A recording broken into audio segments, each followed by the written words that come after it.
The Trump administration has done more to shape the courts in just one term than any other president in recent history, a strategy that will affect the laws of the land for decades to come.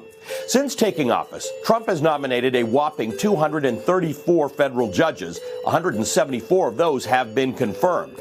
Now, those confirmations are broken down by the U.S. District Courts, the U.S. Court of Appeals, and the Supreme Court. And while the president has 2 Supreme Court confirmations under his belt, Justice Neil Gorsuch and Justice Brett Kavanaugh, the Court of Appeals is where the Trump administration had the most influence. Right now, according to the Federal Judicial Center, more than a quarter of active judges in the United States are Trump appointees. For context, President Trump has named a total of 50 judges to the appeals court.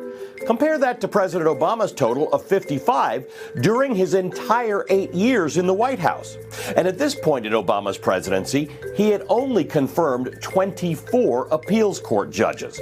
Well, why does this matter? There are 13 appellate courts that sit below the Supreme Court. They are designed to review whether or not the law was applied correctly in a trial, and the decisions made by appeals court judges are usually the final word in a case. Now, keep in mind, these judges serve lifetime appointments, so their tenure could last decades. And even if President Trump is removed from office or defeated by a Democrat in 2020, his judicial appointees will still hold the power to push a conservative agenda.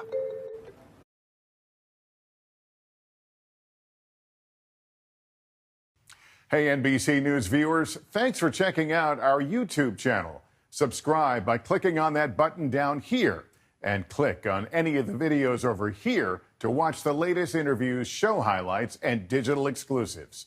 Thanks for watching.